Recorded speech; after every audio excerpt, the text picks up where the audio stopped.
Imaginez un peu une seule et même famille. Une famille qui part de quasiment rien et qui va non seulement régner sur la France, mais qui va littéralement bâtir le pays pendant plus de 800 ans. C'est, sans exagérer, une des plus grandes sagas de l'histoire. Et on va voir ensemble comment ils ont réussi ce tour de force. 37. Non, ce n'est pas juste un nombre au hasard. C'est le nombre de rois, tous de la même famille, qui se sont assis sur le trône de France. 37 rois à la suite. Une dynastie qui a tenu le pouvoir aussi longtemps, franchement, ça dépasse l'entendement. La question c'est comment? Comment est-ce possible? Comment une seule famille a-t-elle réussi à traverser 8 siècles de guerres, de complots, de crises de toutes sortes, sans jamais lâcher le pouvoir? Eh bien, c'est justement ce secret-là qu'on va essayer de percer. Alors, pour comprendre cet incroyable succès, il faut absolument remonter à la source, au tout début. Et au début, eh bien, il y avait bien un roi, oui, mais de royaume pas vraiment. On est en 987. Hugues Capet vient d'être élu roi. Mais son royaume, entre guillemets, est minuscule. Ce qu'on appelle le domaine royal, c'est-à-dire les terres qui lui appartiennent en propre, c'est à peine une petite bande de terre entre Paris et Orléans. Et tout autour de lui, les grands seigneurs, eux, sont immensément plus riches et surtout beaucoup plus puissants. Le tableau est assez clair en fait. Le pouvoir du roi, à ce moment-là, il est surtout symbolique. Dans la réalité, ses propres vassaux, eh bien, ils ont plus de terres que lui, ils ont plus de soldats et ils agissent comme des rois sur leur propre territoire. Autant dire que la couronne ne pèse pas lourd face à leur puissance. La situation, elle a l'air complètement désespérée. Et pourtant, face à ce défi qui semble insurmontable, les Capétiens vont mettre au point, petit à petit, génération après génération, une stratégie.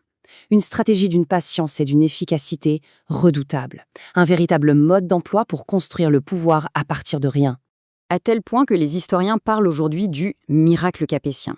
Et le mot n'est pas trop fort. On peut vraiment se le demander. Comment une famille qui partait avec si peu de cartes en main a-t-elle pu aussi méthodiquement bâtir l'un des royaumes les plus puissants d'Europe? Alors, c'était quoi leur secret, leur fameux mode d'emploi? Eh bien, il tenait en 4 points. 4 piliers fondamentaux, une sorte de feuille de route vers le pouvoir absolu, à la fois simple et terriblement efficace. Le premier coup de génie, c'était d'éliminer le plus grand risque, les guerres de succession. Leur idée? Assurer l'héritier pour ça, ils faisaient sacrer leur fils aîné de leur vivant. C'est tout bête, mais cette astuce a garanti des successions paisibles pendant plus de 300 ans. Deuxième point, tout aussi crucial, se placer au-dessus de la mêlée. Comment? En revendiquant le droit divin. Grâce à la cérémonie du sacre à Reims, le roi n'est plus juste un seigneur parmi d'autres. Non, il devient l'élu de Dieu sur terre. Et donc, intouchable. Les 2 dernières étapes, c'était ensuite de grignoter du terrain pour étendre le domaine, et bien sûr, de bâtir un État solide pour tout administrer. Et quand on regarde les résultats, c'est juste spectaculaire. En à peine 150 ans, le pouvoir royal explose littéralement. On a Philippe Auguste qui multiplie la taille du royaume, puis Saint-Louis qui met en place une justice et une monnaie royale valable partout, et enfin Philippe le Bel qui vient perfectionner toute la machine administrative. Leur plan était tellement solide que la dynastie a même survécu à des crises qui auraient dû la balayer, y compris quand la lignée directe s'est éteinte. C'est d'ailleurs à ce moment-là qu'elle va atteindre son apogée et nous faire entrer dans l'âge de l'absolutisme. Premier test grandeur nature en 1328. Grosse crise. Le dernier roi de la lignée directe meurt sans fils. Normalement, c'est la fin. Mais non, le système fonctionne à merveille. On applique les règles, on va chercher un cousin, Philippe de Valois, et hop, l'affaire est réglée. La dynastie continue, elle change juste de nom, les Valois. Et ça recommence en 1589, mais en encore plus incroyable.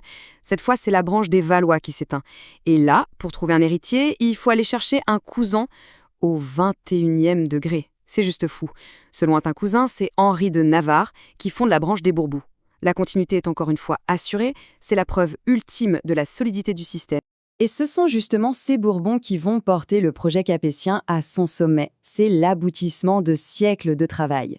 Avec des figures comme Louis XIV, le fameux roi Soleil, on atteint le summum de la monarchie absolue.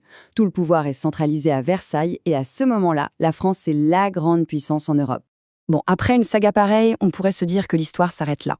800 ans de règne, l'absolutisme, que dire de plus? Et pourtant, l'héritage des Capétiens nous réserve une toute dernière surprise. Et elle se trouve bien au-delà des frontières françaises. Bien sûr, il y a la Révolution française. Ça, c'est la rupture brutale. En 1792, la monarchie est abolie. Louis XVI, descendant direct de Duc Capet, est guillotiné.